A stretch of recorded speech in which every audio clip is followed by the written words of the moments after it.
पहले हम भारत छोड़ो आंदोलन पर थोड़ा चर्चा कर लेते हैं कि भारत छोड़ो आंदोलन आखिर में क्यों प्रारंभ किया गया था।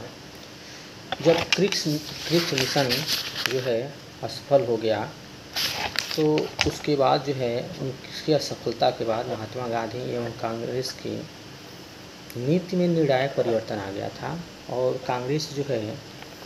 क्रिप्स मिशन की असफलता के बाद महात्मा गांधी एवं कांग्रेस ने अपने नीति में निर्णायक परिवर्तन लाया और अब उन्होंने अंग्रेज़ों पर जो उन्होंने प्रयास किया उससे उनका जो है पूरी तरह से मोह जो है भंग हो गया। महात्मा गांधी को यह भरोसा हो गया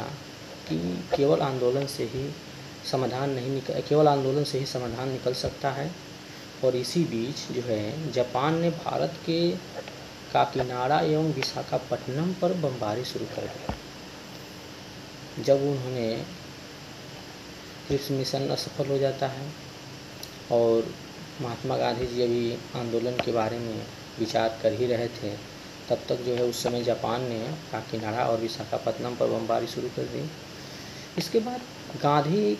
का यह विचार निर्मित हो गया कि युद्ध के समय शासन का पूरा अधिकार भारतीयों के पास होना चाहिए। गांधी जी सोच रहे हैं कि मान लीजिए जब युद्ध प्रारंभ हो गया है तो उनका जो अधिकार है, उस भारत के लोगों का जो अधिकार है वो युद्ध का पूरी तरह से शासन उनके हाथ में होना चाहिए, ताकि वो अपने अनुसार किसके साथ रहना है किसके साथ नहीं रहना उस पर विचार कर सकें। दूसरी तरफ उस समय कुछ स्थितियाँ और भी बन गई थी कि उस समय मौसम ख़राब चल रहा था और मौसम ख़राब होने के कारण जो है खाद्यान्न में कमी आ गई थी, क्योंकि मौसम ख़राब होगा तो उत्पादकता भी घटेगी ही और जब खाद्यान्न में कमी आ गई तो युद्ध की वजह से महंगाई बहुत अधिक हो गया था। तो महंगाई हो गई और उस समय भी जो अंग्रेज़ थे और या अंग्रेज़ी सरकार थे वह जो है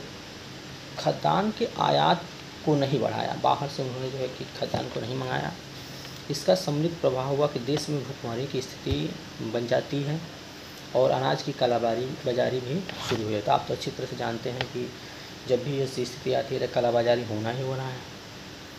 आगे ये होता है कि जो ब्रिटिश की आर्थिक संस्थान है उससे लोगों का भरोसा भी उठने लगता है और बैंकों में जो जमा पूंजी है उससे लोग निकालने लगते हैं और बैंकिंग व्यवस्था भी ध्वस्त हो जाती है। इसके आगे और भी बहुत से कारण होते हैं जिनमें जापानी सेना जो है